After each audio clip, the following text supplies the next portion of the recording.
వాక్య భాగంలోనికి ఏ అధ్యాయం అండి? 20 ఏ వచనం? ఒకటే కమాండ్మెంట్ చదువుతున్నాను. 4 నుండి నిర్గమకాండము 20 అధ్యాయము 4వ వచనం. ఆకాశం అంతే గాని కింది భూమి అంతే గాని భూమి కింద నీళ్ళ అంతే గాని దేని రూపమునైనను విగ్రహమైనను నీవు చేసుకొనకూడదు, వాటికి సాగిలపడకూడదు, వాటికి పూజింపకూడదు. ఎలయనగా నీ దేవుడైన యెహోవానకు నేను దోషం గల దేవుడను, నన్ను ద్వేషించు. చాలండి, ఒకటే వచనం చదవండి. 4వ వచనం మరొకసారి. పైన ఆకాశం అంతే గాని క్రింద భూమి అంతే గాని భూమి కింద నీలయందే గాని ఎందు దేని రూపమునైనను విగ్రహమునైనను నీవు చేసుకొనకూడదు, వాటికి సాగిలపడకూడదు, వాటిని పూజింపకూడదు. ఇక్కడ 4 నుండి 6 వచనాల వరకు సెకండ్ కమాండ్మెంట్ అండి. రాసుకో.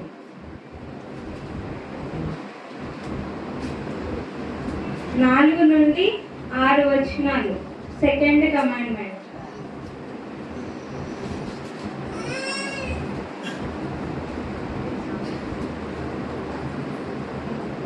నాలుగు నుండి 6 వరకు సెకండ్ కమాండ్మెంట్ రాసుకోండి.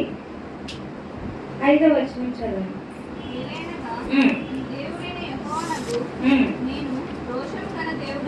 రోషము గల దేవుడను, నన్ను ద్వేషించు వారి విషయంలో 3-4 తరముల వరకు తండ్రుల దోషమును కుమారుల మీదికి రప్పించుచు నన్ను ప్రేమించిన నా ఆజ్ఞలను గైకొన్న వారికి 1000 తరముల వరకు కరుణించువాడనై ఉన్నాను. మరి ఈ వచనం మనకి ఈ కమాండ్మెంట్ మనకి అర్థం కావాలి అంటే మనం కొంచెం పరిశోధన చేయాలండి. ద్వితీయోపదేశ కాండము 4వ అధ్యాయము 12.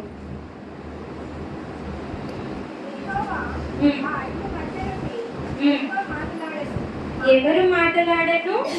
యెహోవా ఆ అగ్ని మధ్య నుండి నీతో మాట్లాడాను. మాటల ధ్వని మీరు వింటిరి గాని ఏ స్వరూపమును మీరు చూడలేదు, స్వరము మాత్రమే వింటిరి. ఇది చాలా మెయిన్. ఇక్కడ ఏం చేశారు వాళ్ళు? స్వరూపము చూడలేదు కానీ ఏం విన్నారు? దేవుని యొక్క స్వరము మాత్రమే విన్నారు. అంటే దేవునిని మనం ఆరాధించాలి అంటే ఆయన స్వరూపం మనకు అవసరమంటారా? అవసరమా కాదా? అవసరం లేదా? అవసరము లేదు. ఎందుకు? దేవుడు ఆత్మస్వరూపి. ఇంకా చూద్దాము. నిర్గమకాండము 25వ అధ్యాయము 25-18. మరియు 2 బంగారు కేరుబులను చేయవలెను. కరుణాపీఠం యొక్క 2 కోణలను చేయవలెను. ఎందుకు వీటిని తయారు చేయమంటున్నారు? కేరుబులను ఎందుకు పెట్టాలండి?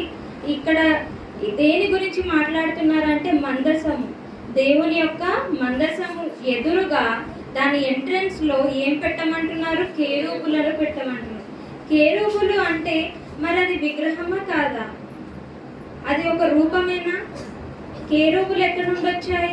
ఏదైనా వనం నుండి అవ్వ ఆదాముని ఎప్పుడైతే వెలివేయబడ్డారో దేవుడు ఎంట్రన్స్ లో ఏం పెట్టాడు? కేరుబులను పెట్టారు.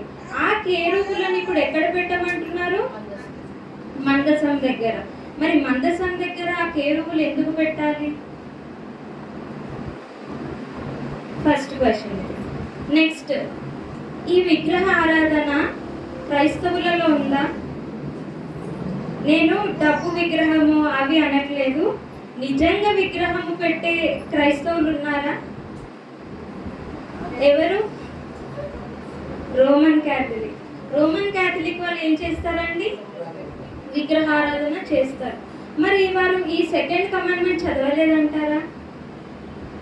మీరు ఎప్పుడైనా చూసారా? క్యాథలిక్ వాళ్ళ 10 కమాండ్మెంట్స్లో రెండో కమాండ్ ఇది ఉండదు. రెండో కమాండ్మెంట్ ఇది ఉండదు. ఎందుకంటే వాళ్ళకు కూడా 10 కమాండ్మెంట్స్ ఉన్నాయి. చివరి వచ్చే కమాండ్మెంట్స్ని 2 భాగాలుగా చేసుకొని ఈ ఒక రెండో కమాండ్మెంట్ని వాళ్ళు తీసేస్తారు. ఎందుకు తీసేస్తారు? వాళ్ళది ఒకటే వాదన. ఏంటి ఆ వాదన అంటే, దేవుడే చెప్పాడు కేరూబులను మీరు తయారు చేసి మందసంకి పెట్టమని. కేరూబులు మరి వారు చేసే విగ్రహారాధన ఒకటేనా? సరే, మందసము మన ఎదురుగా ఉందండి. మందసం ఉంది. మందసము మీద కేరూబులు మనము చూస్తున్నాం. ఈ కేరూబులను చూస్తే మీరు దానికి మొక్కాలని మీకు అనిపిస్తుందా? అది దేవుని స్వరూపంగా మీకు కనిపిస్తుందా? కనిపించదు. అదే మీరు క్యాథలిక్ చర్చ్కి వెళ్తే అక్కడ ఎవరి విగ్రహం ఉంటుంది? మరియమ్మ, ప్రభువైన యేసుక్రీస్తు. మీరు ఆ విగ్రహాన్ని చూసినప్పుడు ఏం చేయాలనిపిస్తుంది? పూజించాలి అనిపిస్తుంది. అంటే కేరూబులు వేరు, వారు చేసే విగ్రహారాధన వేరు. వారు వాదన చేసేది ఏంటంటే, కేరూబులను దేవుడే కదా చేయమనింది, మరి మేము చేస్తే తప్పేంటి అలా అని మరి వారు సెకండ్ కమాండ్మెంట్ని తీసేయడం జరుగుతుంది. మనం ఇక్కడ అర్థం చేసుకోవాల్సింది ఏంటి? కేరూబులు వేరు, దేవుడు చేయమన్నది ఆయన స్వరూపములో ఉండే కేరూబులను కాదు, ఆయన స్వరూపములో ఉండే విగ్రహాలను కాదు, ఆయన స్వరూపంలో ఉండే ఏ ఇమేజ్ కూడా ఆయనకు సాటి రాదు.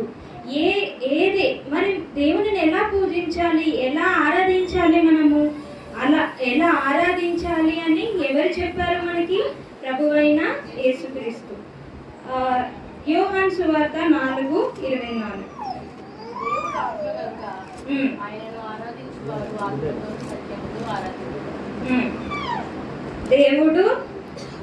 దేవుడు ఎలా ఉన్నారు? ఆత్మ కనుక ఆయనను ఆరాధించేవారు ఆత్మతోనూ సత్యముతోనూ ఆరాధించాలి. మీ యొక్క ఆత్మతో సత్యముతో ఆరాధించాలి. ఎదురుగా ఉండే విగ్రహమును చూసి మీరు ఆరాధన చేయకూడదు. ఆ ఆరాధన ఇప్పుడు మీరు ఆత్మతో సత్యముతో చేసే నిజమైన దేవునికి ఆ ఆరాధన వెళ్తుంది. నిజమైన మహిమ మనము నిజమైన దేవునికే చేస్తున్నాం. అదే ఎదురుగా మరి విగ్రహం ఉంటే ఎవరికి ఆరాధన చెందుతుంది? ఎవరికి? విగ్రహంకి. ఇక్కడ డైవర్షన్ అవుతుంది. మనము చేసే వర్షిప్ ఎవరికి వెళ్ళిపోతుంది? కేవలం ఒక రాతికి వెళ్ళిపోతుంది. కానీ రాతికి వెళ్ళొచ్చా అండి? అది న్యాయమేనంటారా? మరి దేవుడు అనేక సార్లు ఇజ్రాయేలులను కాపాడాడు. అదే విధంగా మరి అబ్రహాము సంతానంలో చేర్చబడే మనల్ని కూడా మరి ఆయన కృప చేత మనల్ని ఏం చేస్తున్నాడు? కాపాడుతున్నాడు. మనకేమిస్తానన్నాడు? పరలోకం ఇస్తానన్నాడు. నా కుమారుని నమ్మండి, మీకు పరలోకమును మీకు అందిస్తాను.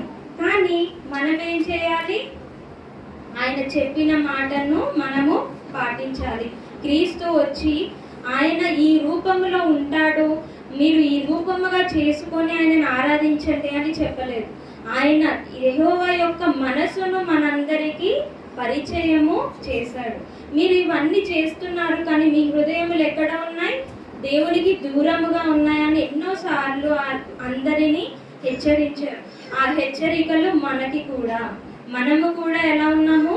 మన హృదయాలు దేవునికి దూరముగా ఉన్నాయి.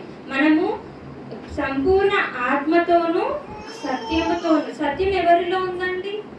దేవునిలో, క్రీస్తులో ఉంది. ఆ సత్యాన్ని పెట్టుకొని మనం ఏం చేయాలి? ఆత్మతో దేవుణ్ణి ఆరాధించాలి.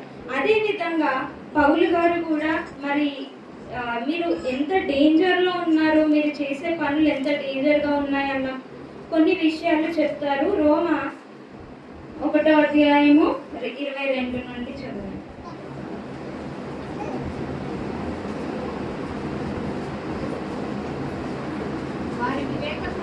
వారి అవివేక హృదయము అంధకారమాయెను. అంధకారమాయను. తాము జ్ఞానులమని చెప్పుకొనుచు బలహీనులైరి, బుద్ధిహీనులైరి. వారు అక్షయుడకు దేవుని మహిమను క్షయమగు మనుషుల యొక్కయు పక్షుల యొక్కయు చతుష్పాద జంతువుల యొక్కయు పురుగుల యొక్కయు ప్రతిమా స్వరూపముగా మార్చిరి. దేవుని ఆకాశమందు ఏమున్నాయండి? చాలా రకాల జీవులు తిరుగుతాయి. భూమి మీద ఏముంటాయి? మనుషులు ఉంటారు, చెట్లు ఉంటాయి, యానిమల్స్ ఉంటాయి. భూమి అంటే నీళ్ళల్లో ఏముంటాయి? అందులో కూడా యానిమల్స్ ఉంటాయి, అనేక రకాలు. ఏ స్వరూపాన్ని మీరు తీసుకొని దేవునిని పూజిస్తారు? ఏ మెటీరియల్తో యెహోవా దేవుని రూపంని తయారు చేస్తారు? అందులో మీకు యెహోవా దేవుడు కనిపిస్తాడా? లేదు. మీరు దేవునిని అవమానించినట్టు. అందుకనే పౌలు గారు ఈ మాటను మరి అందరూ చదవాలి. రోమాకి రాసిన పత్రికే కాదు, ఇది ఎవరికి రాసినది? అన్ని సంఘాల వారికి రాసిన పత్రిక. అయితే నాది మరొక ప్రశ్న. విగ్రహారాధన అన్నప్పుడు ఇప్పటి వరకు మనం చూసుకున్నాం రూపాలు చేసుకోవడం. ఇంకొక విగ్రహారాధన ఎలా ఉంది అంటే, మనము ఏదన్నా సమస్యతో సంఘానికి వస్తాము, మరి దైవజనులు ప్రేయర్ చేస్తారు, ప్రేయర్ వలన నాకేం కలిగింది? స్వస్థత కలిగింది అంటాం. ఇప్పుడు ఎవరికి మహిమ చెందేలాగా మనం ప్రవర్తిస్తున్నాం? పాస్టర్కే మహిమ వచ్చేలాగా చూస్తున్నాం. అది ఎంతవరకు కరెక్ట్? ఇప్పుడు ఎవరైనా పాట పాడినా లేక వాక్యం చెప్పినా, ఒకరు మన కొరకు ప్రేయర్ చేసినా, వారందరూ ఎవరి సేవకులు? దేవుని సేవకులు. ఈ సేవకులు ఎవరిని మహిమపరచడానికి, ఎవరి గురించి తెలపడానికి వచ్చారు? దేవుని గురించి. మీరు ఎదురుగా ఉన్న వ్యక్తిని పూజ చేస్తున్నారు కానీ దేవుని ఏం చేస్తున్నారు? విసర్జిస్తున్నారు. అది ఎంతవరకు కరెక్ట్ అండి? దేవుడు ఊరుకుంటాడా? చూద్దామా? అపోస్తులు 14:14. ఇవన్నీ కూడా ఈ సెకండ్ కమాండ్మెంట్ కి రిలేటెడ్.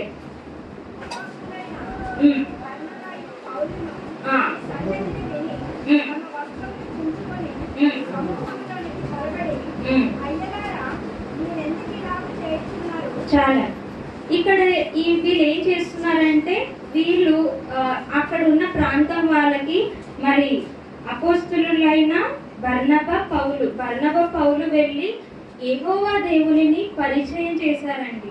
ఈయనే నిజ దేవుడు, మీరు ఇప్పుడు వరకు ఆచరిస్తున్న దేవుడు కాదు, ఈయన నిజమైన దేవుడు అని వారికి చెప్పినందుకు వారు ఏం చేస్తున్నారంటే, వీళ్ళకి బలిపీఠము కట్టి మరి వీళ్ళని పూజిస్తున్నారు. మీరు మాకు చెప్పారు, మీరే మాకు దైవం. అయిపోతారా దైవము? కాదు. మనము దైవము ఎలాగా? దేవుడు మనలో నివాసం ఉంటాడా లేదండి? ఇది దేవుడు నివాసం ఉండే దేవాలయం, దేవుడిండు ఆలయం. అంత మాత్రాన దేవుని ఆలయం అయినంత మాత్రాన దేవుడు అయిపోతారా? దేవునికి చెందాల్సిన మహిమను మనం తీసుకోగలమా? తీసుకోకూడదు. అందుకని వెంటనే అంటే జ్ఞానము కలిగిన బర్నబా అలాగే పౌలు ఏం చేశారు? 15 అయ్యలారా మీరెందుకు ఇలాగ చేయుచున్నారు? మేము కూడా మీ స్వభావము వంటి స్వభావము గల నరులమే. మీరు ఈ వ్యర్థమైన వాటిని విడిచిపెట్టి ఆకాశమును, భూమిని, సముద్రమును, వాటిలో ఉండు సమస్తమును సృజించి జీవము గల దేవుని వైపు తిరగవలెనని మీకు సువార్త ప్రకటించుచున్నాము. మీకు నిజదేవుడు ఏం చేశాడు? సమస్తమును సృష్టించాడు. ఆ దేవుని వైపు తిరగాలని మీకేం చేశాను? మేము సువార్తను ప్రకటించాము. కానీ మీరు మమ్మల్ని ఏం చేయాలనుకోలేదు. కోరుకోలేదండి. పూజించాలి, మమ్మల్ని మీరు వర్షిప్ చేయాలని మేము కోరుకోలేదు. వెంటనే వారు చేసిన పనిని ఖండించారా లేదా? ఖండించారు. మనము కూడా ఎప్పుడైనా కానీ అలాంటి స్వభావం కలిగి ఎవరైతే ఉంటారో మనం ఏం చేయాలి? ఖండించాలి. ఎవరికి చెందాలి మహిమ? దేవునికి మాత్రమే చెందాలి. లేకపోతే ఏమవుతుంది? ఆ ప్రభావము మన మీద పడుతుందా లేదా? పడుతుంది. అది తెలిసే పౌలు గారు ఏం చేశారు? వెంటనే చర్యను తీసుకున్నారు. నెక్స్ట్ నిర్గమకాండంకి వచ్చేదాం. నిర్గమకాండము 20వ అధ్యాయము.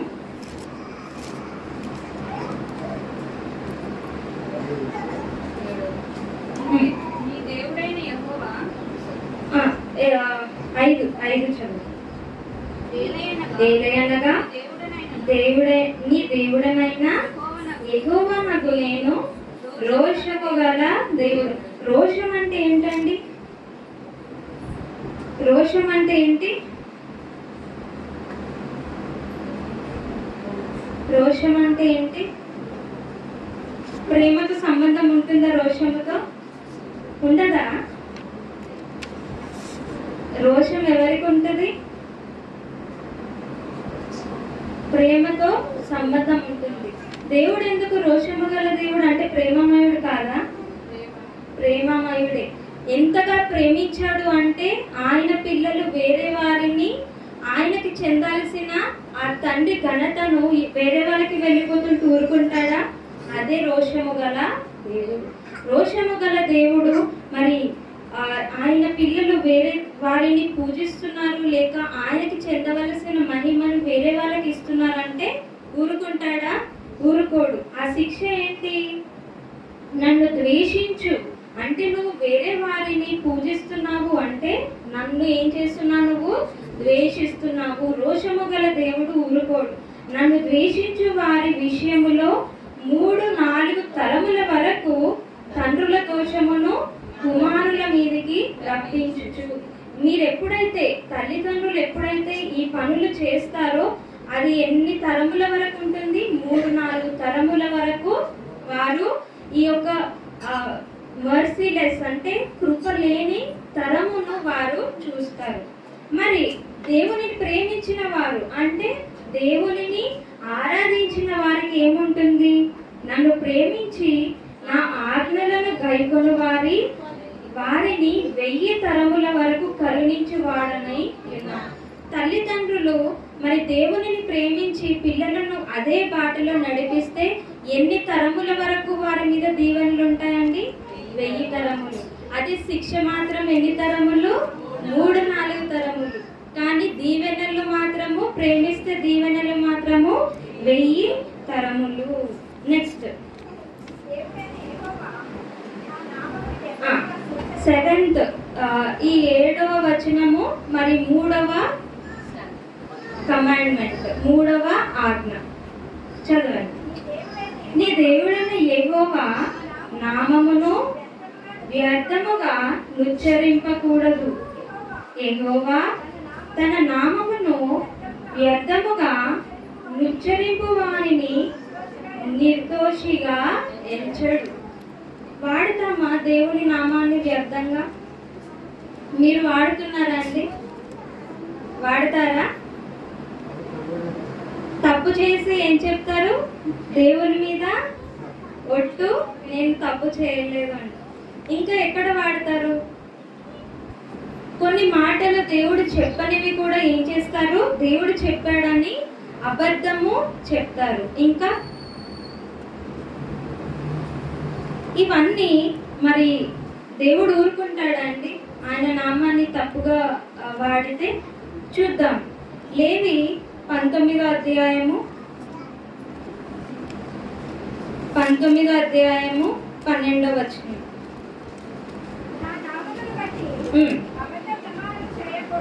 అబద్ధ ప్రమాణము చేయకూడదు.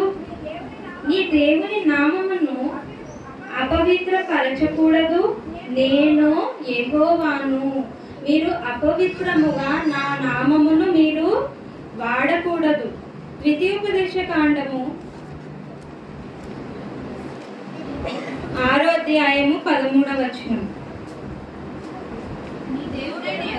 నీ దేవుడైన యెహోవాకు భయపడి ఆయనను సేవించి ఆయన పేరట ప్రమాణము చేయవలెను.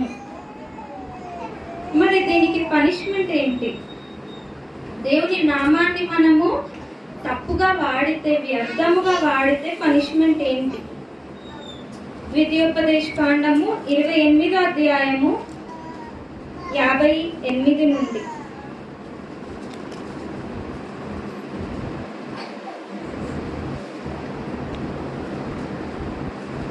28వ అధ్యాయము 58వ వచనం.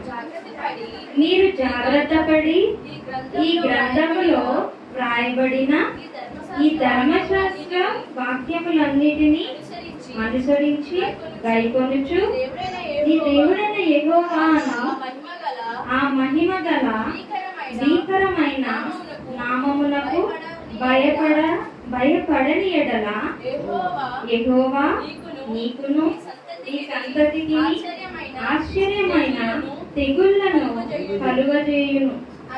అవి దీర్ఘకాలముండు గొప్ప తెగుళ్ళను చెడ్డ రోగములై ఉండును. ఏమొస్తున్నాయండి? దేవుని నామమును వ్యర్థముగా వాడితే ఏమొస్తాయి? వారి మీదకి తెగుళ్ళు, చెడ్డ రోగములు వారి మీదకి వస్తాయి. మరి యేసుక్రీస్తు వచ్చి దేవుని నామాన్ని మరి చెడుగా వాడాడా, గొప్పగా చూపించాడా? గొప్పగానే చూపించాడు. అందుకే ఆయన ఒక మాట అంటారు, చూద్దాం. మత్తయి సువార్త 6వ అధ్యాయము 9వ వచనం.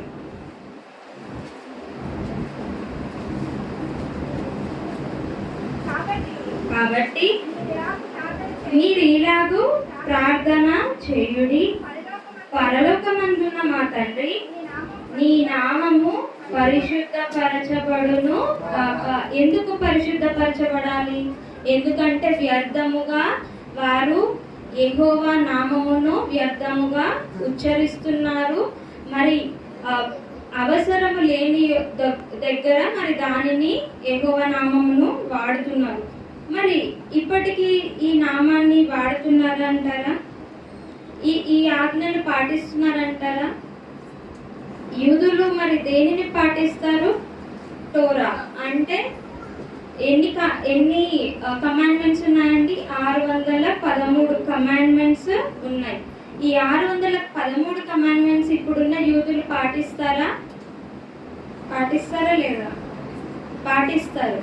అయితే అప్పట్లో ఉన్న ఏన్షియంట్ ఇజ్రాయిల్ వాళ్ళు ఎలా ఉండేవాళ్ళు అంటే, ఆయన దేవుని నామాన్ని మరి బుక్ మీద లేదా పేపర్ మీద రాయడానికి కూడా భయపడే అంత.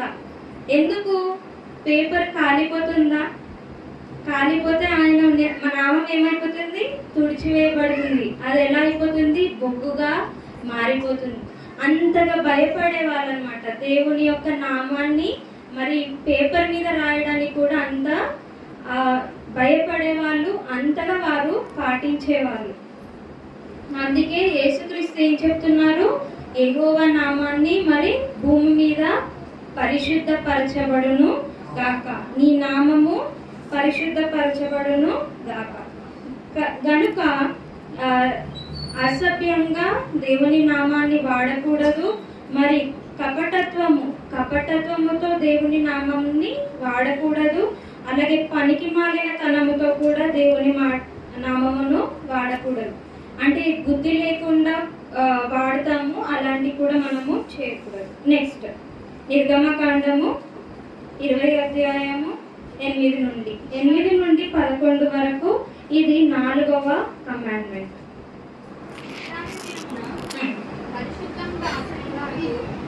విశ్రాంతి దినమున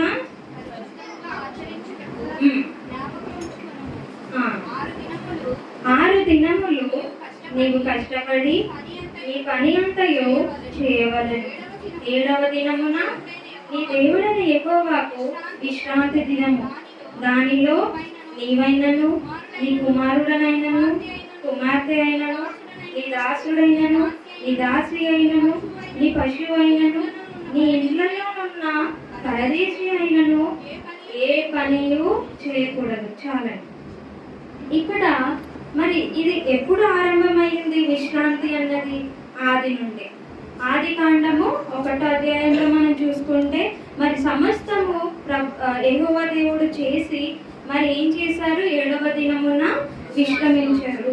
మళ్ళీ అదే యొక్క ఆచారాన్ని మరి ఎవరికి ఇస్తున్నారు? అదే పద్ధతిని ఆయన పిల్లలైన ఇశ్రాయేలులకు. మీరేం చేయాలి? వారమంతా మీరు కష్టపడతారు. అదే కష్టాన్ని మరొక వారానికి మీరు తీసుకెళ్ళకూడదు. మధ్యలో ఏం చేయండి? విశ్రాంతి తీసుకోండి. ఈ విశ్రాంతి దినాన వీళ్ళు ఏం చేయకూడదు? ఏ పనులు చేయకూడదు. అలాగే ఏం చేయకూడదండి? వీళ్ళకి ఒకటే పని ఉంది. అదేంటి? ప్రార్థనలో ఉండాలి. అలాగే దేవునిని సేవించాలి. అది దేవుని యొక్క దినము. ఆ యొక్క దినమున మీరేం చేయాలి? దేవునికి ఇవ్వాలి. మీరు ఏ పని చేయకూడదు. మనుషులకైనా ఈ పని చేయకూడదన్న ఆజ్ఞ. ఇది సమానత్వము. ఇశ్రాయేలుల యొద్ద ఉండే జంతువులకి కూడా, అంటే మందలు కూడా ఏ పని చేయకూడదు. అలాగే వీరికి సేవ చేయడానికి వచ్చే సర్వెంట్స్ కూడా ఏం చేయకూడదు? ఏ పని చేయకూడదు. వాళ్ళు ఇశ్రాయేలీలు అయినా కాకపోయినా కూడా వాళ్ళకి అధికారం, అంటే ఓనర్గా ఉన్న మీరేం చేయాలి? వారికి విశ్రాంతి దినాన్ని, అంటే సెలవు ఇవ్వాలి. అలాగే ఇంకా ఎవరు ఆచరించాలి ఇది? స్ట్రేంజర్స్, వారి యొద్దకు వచ్చే గెస్టులకి కూడా ఇది ఏమవుతుంది? అప్లై అవుతుంది. వచ్చే గెస్టులకు కూడా ఏం చేయాలి? సబ్బతును పాటించాలి. వారికి ఏమి ఇవ్వాలి? అది విశ్రాంతి దినాన్ని వారు ఆచరించాలి. లేవి 23వ అధ్యాయము 3.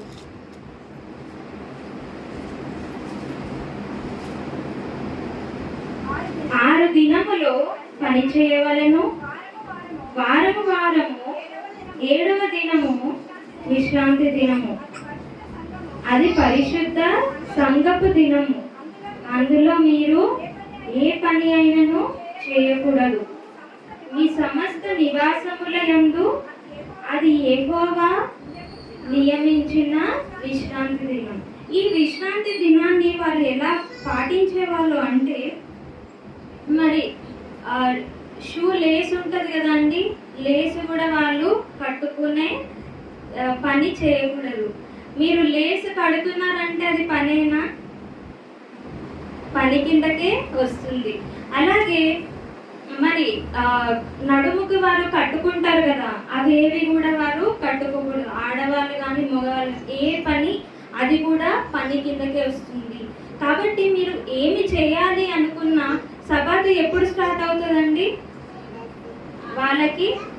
మనకి మనము ఫ్రైడే రోజు ఉన్నాం అనుకోండి. ఇప్పుడు ఈ ఫ్రైడే 6 గంటల నుండి సబాతు స్టార్ట్ అయ్యి పొద్దున 6 గంటల వరకు వారికి సబాతు అవుతూనే ఉంటుంది. ఈ సబాతు టైంలో వారు ఏ పని చేయకూడదు.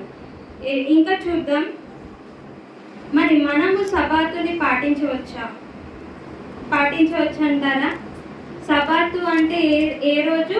సాటర్డే, శనివారం. మనం చూద్దాం, రోమా 6వ అధ్యాయము 14వ వచనం.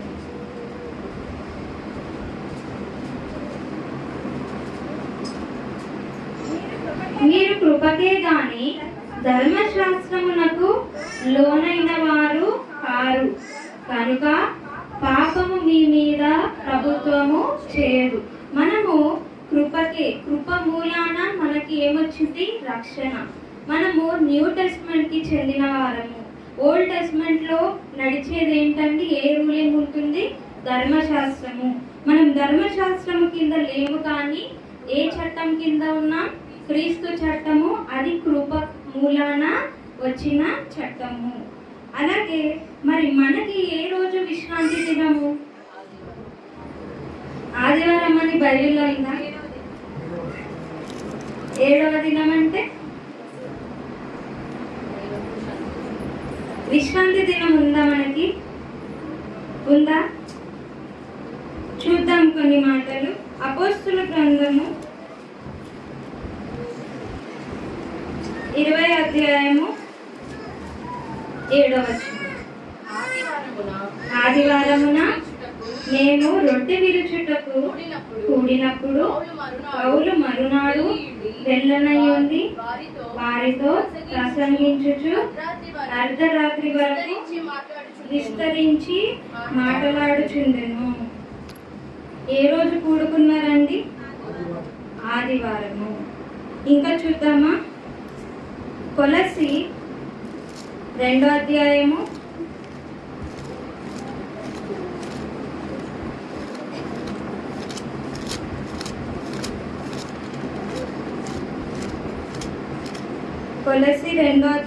16వ వచనం. కాబట్టి అన్నపానముల విషయంలోనైనను పండుగ, అమావాస్య, విశ్రాంతి దినము అనువాటి విషయంలోనైనను మీకు తీర్పు తీర్చనెవనికి అవకాశం ఇవ్వకుడి. ఇంకా ఇవి రాబో వాటి ఛాయయ గాని నిజ స్వరూపం ఎవరిలో ఉంది? క్రీస్తులో ఉంది. ఇప్పుడు ఈ విశ్రాంతి దినము వాళ్ళని ఎందుకు పాటించమన్నారు? ఎందుకు పాటించమన్నారు?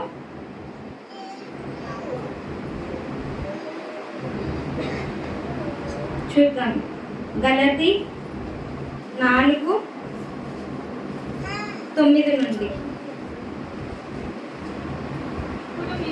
ఇప్పుడు మీరు దేవునిని ఎరిగిన వారును మరి విశేషముగా దేవుని చేత ఎరుగబడిన వారునై ఉన్నారు కనుక బలహీనమైనయు నిష్ప్రయోజనమైనవిను మూల పాఠముల తట్టు మరలా తిరుగనేలా మునుపటి వలె మరలా వాటికి దాసులయ్యుండ గోరనేలా మీరు దినములను, మాసములను, ఉత్సవకాలములను, సంవత్సరములను ఆచరించుచున్నారు.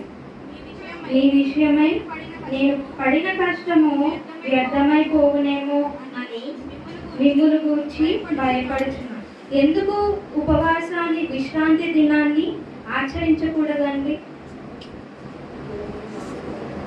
ఎందుకు ఆచరించకూడదు? మనము అవన్నీ వ్యర్థం అంటున్నారు. ఎందుకు వ్యర్థము? మరి వారికి ఆచరించమని మనల్ని ఎందుకు ఆచరించకూడదు అన్నారు?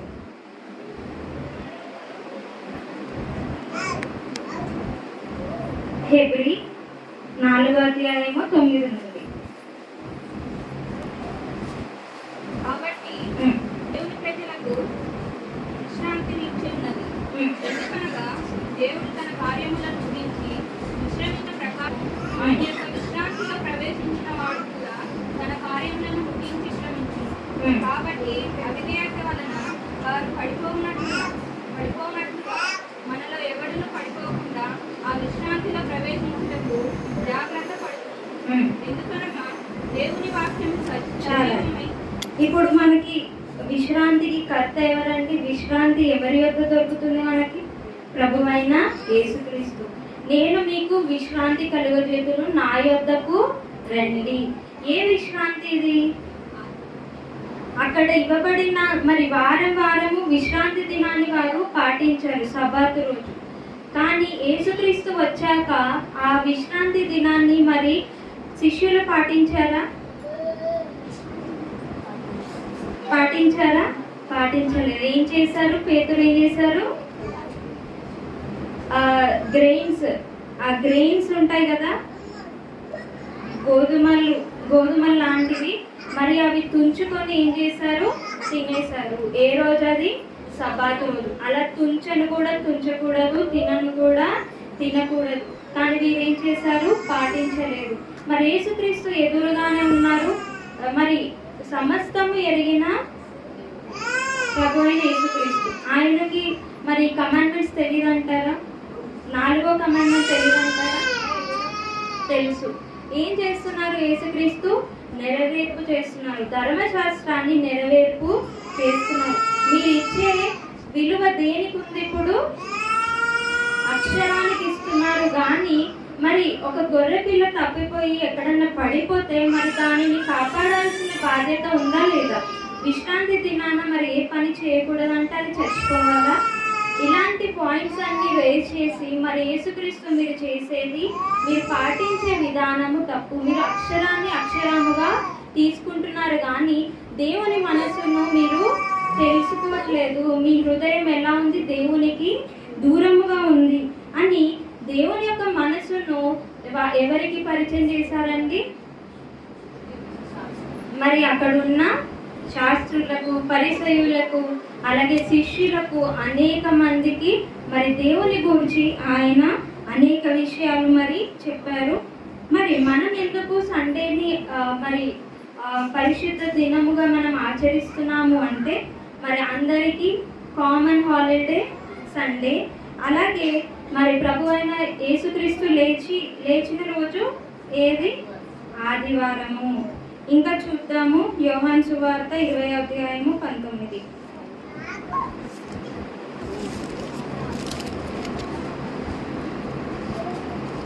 యోహాను సువార్త 20:19. శిష్యులు యూదులకు భయపడి తాము కూడి ఉన్న ఇంటి తలుపులు మూసి కొని ఉండగా యేసు వచ్చి మధ్యను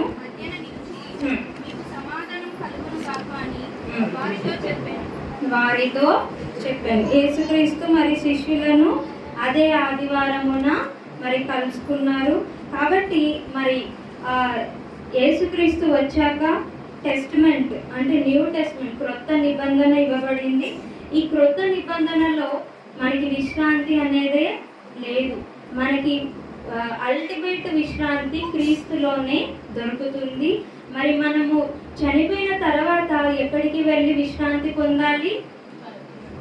పరలోకములో మనకి అసలైన విశ్రాంతి. ఇది ఇప్పుడు మనం చదువుకుంటున్న ఈ 4వ కమాండ్మెంట్ ఎవరి ఛాయ? ఇది క్రీస్తు ఛాయ. మీరు ఇప్పుడు పాటించే ఈ విశ్రాంతి మరొక నాడు ఏమైపోతుంది? శాశ్వతమైన విశ్రాంతిగా మారిపోతుంది. ఆ విశ్రాంతి కేవలము ఒక్క వ్యక్తిలోనే మీకు దొరుకుతుంది, అదే ప్రభువైన యేసుక్రీస్తు. మనము దీని యొక్క పరమార్థాన్ని ఈ విధంగా మనము తెలుసుకోవాలి. సబాతు అంటే యేసుక్రీస్తులో మనకి దొరికే విశ్రాంతి అని అర్థం అండి. అది ఒకటి జ్ఞాపకం ఉంచుకోండి. అక్కడ మనం ఎప్పుడైతే వెళ్ళబడతామో, అక్కడికి ఎప్పుడైతే చేర్చబడతామో అక్కడ మనకి ఏ పని చేయవలసిన అవసరం లేదు. మనం అక్కడ అనుదినము ఆనందంగా ఉంటాము. ఇది ఒక ఛాయలే కానీ మరి సమస్తము ఎవరిలో ఉంది? ప్రభువైన యేసుక్రీస్తులో ఉంది. మరి నెక్స్ట్ కమాండ్మెంట్స్ నెక్స్ట్ వారము మనం కంటిన్యూ చేసుకున్నాము. ఈ కొద్ది మాటలు దేవుడు దీవించును.